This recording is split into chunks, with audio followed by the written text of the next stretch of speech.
सास के साथ सोने वाली बहू। रजनी और अमर की शादी को अभी कुछ ही महीने हुए थे। अमर अपनी पत्नी रजनी से बहुत प्यार करता था। शुरू के कुछ दिन तो सब कुछ ठीक ठाक चलता रहा, लेकिन फिर छोटी छोटी बातों पर अमर और रजनी का झगड़ा होने लगा। अरे, तुमने फिर से गीला टॉवेल बेड पर डाल दिया। कितनी बार तुमसे कहा है कि सारा बेड गीला हो जाता है। अरे गुस्सा क्यों कर रहे हो? गलती हो गई मुझसे, अगली बार ध्यान रखूंगा बस। हर बार पर बस यही कह के चल देती हो। सारा दिन सफाई तो मुझे करनी पड़ती है ना। देखो रजनी, इस तरह नाराज मत हो। मैंने कहा ना, मैं ध्यान रखूंगा आगे से। और फिर रात के वक्त रजनी अपना बिस्तर उठाकर बेडरूम से बाहर जाने लगती है। अरे क्या हुआ रजनी? सुबह वाली बात पर अभी तक नाराज हो क्या? नहीं, ऐसी कोई बात नहीं है। तो फिर तुम अपना बिस्तर लेकर कहाँ जा रही हो? मैं मम्मी जी के कमरे में सोने जा रही हूँ। मम्मी जी अकेली है ना। अरे कैसी बात करती हो रजनी? शादी के बाद लड़कियां अपने पति के पास अपने बेडरूम में सोती है, सास के पास कौन सोता है? मैंने कहा ना, मेरा मन कर रहा है इसलिए मैं मम्मी जी के पास सोने जा रही हूँ। अरे रजनी, मेरी बात तो सुनो यार। मेरा भी तो मन करता है ना तुमसे प्यार करने का, तुम्हारे साथ रहने का। ऑफिस से थका हारा आया हूँ और तुम मम्मी जी के पास सोने जा रही हो। देखो, मुझे आज अपनी सास के पास सोने का मन है और मैं जा रही हूँ। इतना कहकर रजनी अपनी सास के साथ सोने के लिए उनके कमरे में चली जाती है। रजनी बेटा, तुम यहाँ? मम्मी जी, क्या मैं आपके पास सो सकती हूँ? हाँ हाँ बेटा, क्यों नहीं क्यों नहीं, बिल्कुल सो सकती हो। लेकिन सब ठीक तो है ना? अमर के साथ झगड़ा हुआ है क्या? नहीं नहीं मम्मी जी, मैं रोज रोज इनके साथ उस कमरे में सोकर बोर हो चुकी हूँ। थोड़ा सा चेंज हो जाएगा इसलिए आपके पास सो जाती हूँ। आपको कोई एतराज हो तो बता दीजिए। अरे नहीं नहीं बेटा, ऐसी कोई बात नहीं, सो जाओ। और फिर अगले दिन। अमर बेटा, तुम्हारा रजनी के साथ कोई झगड़ा हुआ है क्या? नहीं तो मम्मी, ऐसे तो कोई बात नहीं है। क्यों, क्या हुआ? अरे वो कल रात मेरे कमरे में सोने आ गई थी तो मुझे लगा सब ठीक तो है ना बेटा? नहीं मम्मी जी, वो ऐसी बस उसका मन किया होगा। कह रही थी कि मम्मी अकेली है इसलिए आपकी चिंता हो रही थी। पर अगली रात को फिर से रजनी अपना बिस्तर उठाकर सास के कमरे में पहुंच जाती है। रजनी बेटा, आज फिर से मेरे पास सोने आ गई। मम्मी जी, आपको मेरा अपने पास आना अच्छा नहीं लगता? अगर ऐसी बात है तो मैं बाहर ड्राइंग रूम में चली जाती हूँ। अरे नहीं नहीं बेटा, ऐसा कुछ नहीं है। पर अमर अपने कमरे में अकेला होगा ना?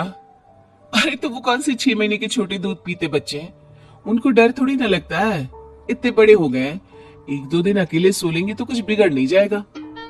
और इस तरह फिर तो ये रोज की बात हो गई। रजनी रोज अपना बिस्तर उठाती, अपनी सास के पास आकर सो जाती। सास उससे कुछ इसलिए नहीं कहती है क्योंकि उसे लगता है कि बहू बुरा मान जाएगी। एक दिन सुबह सुबह, माँ मेरे लिए चाय बना दो, ऑफिस जाने का टाइम हो रहा है। अरे बेटा, तो रजनी से क्यों नहीं कह देते? मुझे उससे बात करने का बिल्कुल भी मन नहीं है। अरे आखिर क्या बात है बेटा, तुम इतने उदास क्यों लग रहे हो? देखो ना माँ, आजकल रजनी का बिहेवियर मुझे कुछ समझ में नहीं आ रहा। रोज रात को आपके पास आकर सो जाती है। अगर उसे मेरी परवाह नहीं तो मुझे भी कोई फर्क नहीं पड़ता। अमर गुस्से में ही घर से ऑफिस चला जाता है। ये देखकर सास बहुत दुखी हो जाती है। और फिर अगले दिन, मम्मी जी, मैं आ गई आपके पास सोने। हाँ बहू, सो जाओ। पर वो क्या है ना, आज मेरा पुरानी फिल्में देखने का बड़ा मन कर रहा था। कोई बात नहीं, सो जाओ, मैं पिक्चर देखती रहूंगी। ठीक है मम्मी जी। रजनी की सास तेज आवाज में अपने कमरे में टीवी चलाकर रखती है।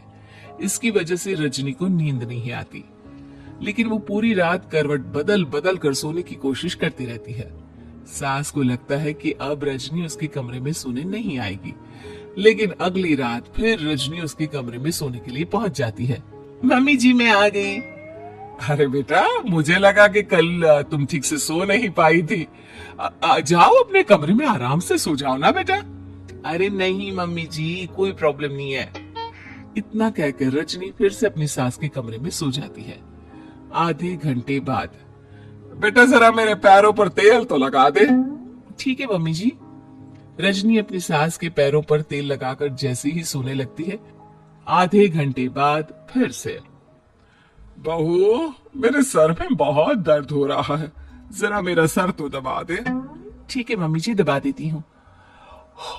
बहुत जोर से नींद आ रही है। अपनी सास का सर दबाकर रजनी फिर से सोने की कोशिश करती है, पर आधे घंटे बाद फिर से।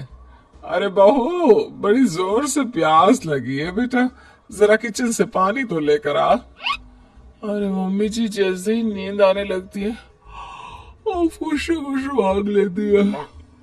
रजनी चुपचाप जाकर किचन से पानी लेकर आती है।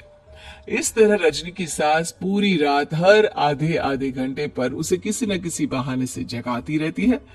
रजनी परेशान हो जाती है। सास को लगता है कि इस बार वो उसके कमरे में सोने के लिए बिल्कुल नहीं आएगी, लेकिन अगली रात फिर से रजनी वहां पहुंच जाती है। मम्मी जी, आज मैंने आपकी दवाई, पानी सब कुछ लाकर रख दिया है। अब आप प्लीज चुपचाप सो जाइएगा और मुझे भी सोने दीजिएगा। देखिए, 2 रातों से ना मैं सो ही नहीं पाई हूँ। अच्छा ठीक है बेटा, सो जा। थोड़ी देर के बाद रजनी की सास बहुत जोर जोर से खर्राटे लेना शुरू करती है। खर्राटे इतने तेज होते हैं कि रजनी के कानों में दर्द होने लगता है। हे भगवान, मम्मी जी को क्या हो गया है? क्या करूं, कहाँ जाऊं मैं? परेशान होकर रजनी वापस अपने कमरे में जाती है। रजनी, आज तो बहुत दिनों के बाद अपने बेडरूम में सोने आई हो। आ जाओ आ जाओ। वैसे भी तुम्हारे बिना मेरा मन नहीं लगता। क्या करती, तुम्हारी मम्मी की खर्राटों ने तो मेरी नींद उड़ा कर रखी है। अब मुझे यहीं पर सोना पड़ेगा। अगली सुबह। अरे रजनी बेटा, रात को कहाँ चली गई थी? मैं तुम्हें कितना ढूंढ रही थी, मैं तो डर ही गई थी। मेरी बहू न जाने कहाँ चली गई। कहाँ जाती मम्मी जी, अपने कमरे में गई थी। और आजकल ना आप मुझे जानबूझकर बहुत परेशान करती हैं। अगर मुझसे कोई गलती हो गई हो तो सीधे सीधे क्यों नहीं कह रही हैं?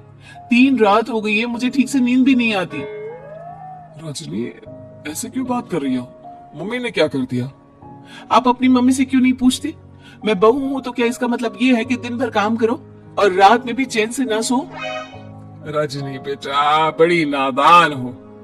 इसीलिए तो जानबूझकर मैं ये सब कर रही थी, ताकि तुम अपने पति के पास जाकर अपने बेडरूम में सो जाओ। शादी को सिर्फ 6 महीने हुए हैं और तुमने मेरे कमरे में आकर सोना शुरू कर दिया।